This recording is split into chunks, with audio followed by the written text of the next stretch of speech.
শুভাঙ্গী দত্ত বয়স 13 বছর, Udaipur Don Bosco স্কুলের অষ্টম শ্রেণীতে পড়াশোনা করছে। শুভাঙ্গী ছোটবেলা থেকেই নাচের প্রতি ছিল আকৃষ্ট। বাবা অপি দত্ত বন দপ্তরে কর্মরত ছিলেন। মেয়ের ছোটবেলা নাচের প্রতি আকৃষ্ট হওয়ার ইচ্ছে ছিল, মেয়েকে বড় হয়ে নাচ শেখাবে, রাজ্যের নাম উজ্জ্বল করবে। কিন্তু দুর্ভাগ্যের বিষয়, শুভাঙ্গীর বয়স যখন 7 বছর তখন ওর বাবার মৃত্যু হয়। শুভাঙ্গী তখন কিছু বুঝে উঠতে পায়নি বাবার আদর। মা তাপসী ভট্টাচার্য দত্ত মেয়ের স্বপ্নের হাল ছাড়েনি। কাকা দীপক দত্ত ভাতিজিকে নাচের স্কুলে ভর্তি করিয়ে দিয়েছেন। আজকে শুভাঙ্গী উদয়পুর, আগরতলা এবং কলকাতায় গিয়ে নিজের ঝুলিতে নৃত্যে বহু পুরস্কার অর্জন করে আনতে পেরেছেন।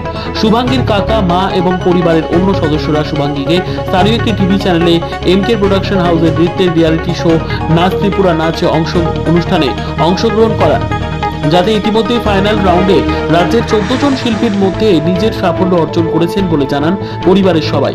ইতিমধ্যেই 13 মে প্রতিযোগিতার ফাইনালে প্রথম স্থান দখল করে সেরা শিরোপা অর্জন করে শুভাঙ্গী।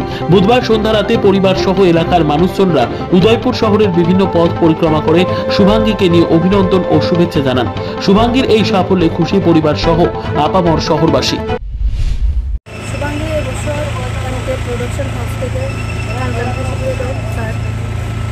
স্যার এই প্রোগ্রামটা লঞ্চ করেছে। এখান থেকে আমাদের পুরো ত্রিপুরা থেকে প্রায় 40 জন পার্টিসিপেট করেছে। তার মধ্যে সেমিফাইনালে কিছু গেছে, কিছু আউট হয়ে গেছে। এর মধ্যে সেমিফাইনালের মধ্যে শুভাঙ্গীও আছে। আর গতকালকে শুভাঙ্গী উইনার হয়ে এসেছে। কেমন লাগছে আপনাদের? আমার কাছে খুব ভালো লাগছে। আর এর আগেও কলকাতাতে একটা রিয়েলিটি শো ছিল, ওখানে ও ফার্স্ট রানার আপ হয়েছে।